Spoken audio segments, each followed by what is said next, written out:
प्राणाची बाजी जरांगे पाटलांनी लावली. अन्न पाण्या वाचून ते उपाशी 7-8 दिवस उपाशी राहिल्यामुळे त्यांच्या नाकातून रक्त सुद्धा येत होतं. समाजासाठी आणखी काय करायचं? जय जिजाऊ जय शिवराय.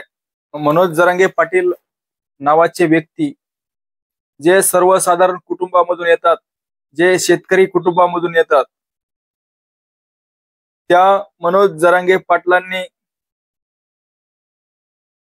एक आंदोलन उभा केलं आणि स्वतःला पूर्ण त्या आंदोलनामध्ये झोकून दिलं आणि एक उद्देश ठेवला की मला मराठा समाजाला आरक्षण मिळवून द्यायचं आहे.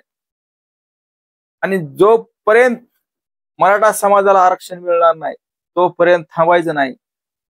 अंतरवाली सराटी या ठिकाणी उपोषणाला बसले. ज्यावेळेस उपोषणाला बसले त्यावेळेस पोलिसांच्या मार्फत त्यांच्यावर हल्ला झाला, त्यांच्यावर लाठीचार्ज झाला. आणि ज्यावेळेस अंतरवाली सराटीमध्ये पोलिसांच्या मार्फत तिथल्या बांधवावर भगिनीवर लाठीचार्ज झाला त्यावेळेस संपूर्ण महाराष्ट्रामध्ये हे आंदोलन पोहोचलं. मग महाराष्ट्र शासनाच्या वतीने त्या ठिकाणी अंतरवाली सराटीला मुख्यमंत्री आले. त्यांनी 1-2 महिन्याचा वेळ मागवला. 1-2 महिन्याचा वेळ त्या मंत्रिमंडळानं मागितला. पण जरांगे पाटलांना वाटलं की आमची चालढकल हे सरकार करत आहे, आम्हाला हे सरकार वेळ काढूपणा हे सरकार करत आहे असं जरांगे पाटलांनी वाटलं. आणि जरांगे पाटलांनी ठरवलं की आता मुंबईला जायचं आणि मुंबईला आझाद मैदानावर त्या ठिकाणी उपोषण करायचं. आणि जरांगे पाटील हे लाखो समुदाय घेऊन मुंबईच्या दिशेनं निघाले. जसंही ते मुंबईत जाणार तसंच त्या ठिकाणी त्यांना त्या ठिकाणी मुख्यमंत्री आले. आणि त्या ठिकाणी मुख्यमंत्री आले आणि त्यांच्या हातामध्ये एक अधिसूचना देण्यात आली. आणि त्या ठिकाणी आंदोलन जे मुंबईला जाऊन तिथं उपोषणाला जरांगे पाटील करणार होते त्या ठिकाणी थांबले आणि जरांगे पाटील हे परत आले. परत आल्यानंतर सोशल मीडियामध्ये एक चर्चा चालू झाली की जरांगे पाटील हे युद्धामध्ये जिंकले पण तहामध्ये हारले, अशी सोशल मीडियामधून चर्चा चालू झाली. स्वतःच्या प्राणाची बाजी जरांगे पाटलांनी लावली. अन्न पाण्या वाचून ते उपाशी 7-8 दिवस उपाशी राहिल्यामुळे त्यांच्या नाकातून रक्त सुद्धा येत होतं. समाजासाठी आणखी काय करायचं? स्वतःचा प्रामाणिकपणा सिद्ध करण्यासाठी माणसानं आणखी काय करायला हवं? जमिनीवर आपल्या कुटुंबाचा उदरनिर्वाह अवलंबून आहे, आपल्या लेकरांचं शिक्षण त्या जमिनीवर अवलंबून आहे. ती जमीन सुद्धा समाजासाठी जरांगे पाटलांनी विकून टाकली. आणखी समाजासाठी जरांगे पाटलांनी काय करायला पाहिजे?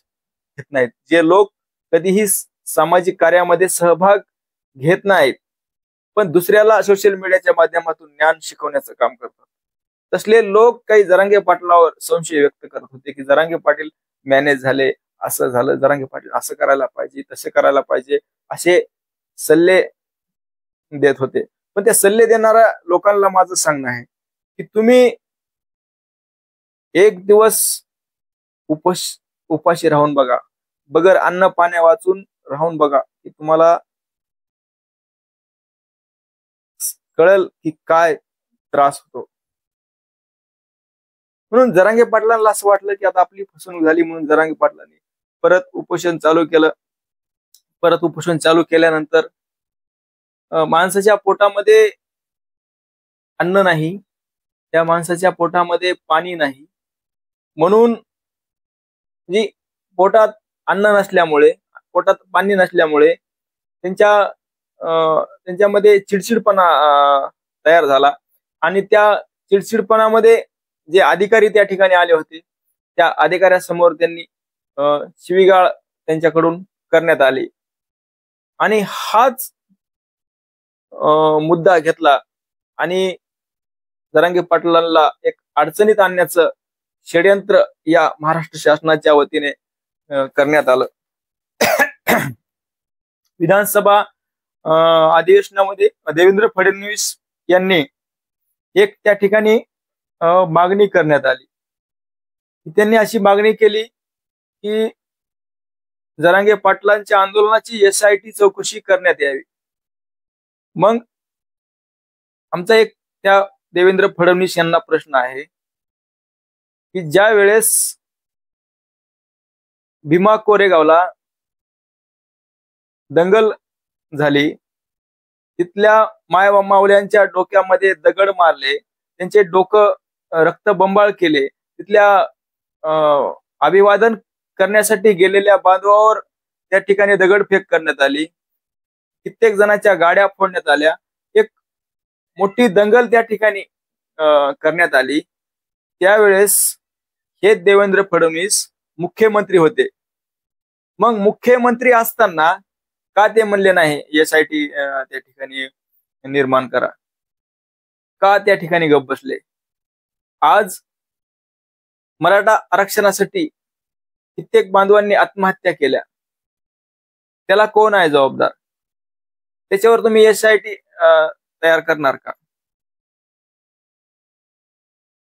धनगर आरक्षणासाठी आज कित्येक धनगर बांधवांनी आत्महत्या केल्या, त्याच्यावर तुम्ही SIT नेमिणार का? आज एका दाण्यापासून हजारो दाणे निर्माण करणारा शेतकरी आज दिवसाढवळे आत्महत्या करत आहे. त्या शेतकऱ्याच्या आत्महत्याला कोण जबाबदार आहे? आज का शेतकरी आत्महत्या करतो? याच्यावर तुम्ही SIT निर्माण करणार का? जे मनोहर भिडे आमच्या महापुरुषावर तो अपशब्द वापरतो, त्यावेळेस त्याच्यावर कारवाई झाली पाहिजे, असं का फडणवीस एकदाही म्हणले नाही? आणि ज्या वेळेस एक प्रामाणिक माणूस आपल्या समाजासाठी आंदोलन उभा करतो, आपल्या जीवाची प्राणाची बाजी लावतो, त्यावेळेस त्या माणसाला अडचणीमध्ये आणण्यासाठी तुम्ही SIT निर्माण करण्याची भाषा करता. जरांगे पाटील त्या लोकांपैकी नाहीत की जे लोक ईडीच्या भीतीनं रातोरात तुमच्या पक्षामध्ये जे येतात, त्या लोकांपैकी जरांगे पाटील नाहीत. तुम्ही काय त्यांच्यावर चौकशी लावायची तर लावा, पण जरांगे पाटील हे झुकणाऱ्यापैकी नाही.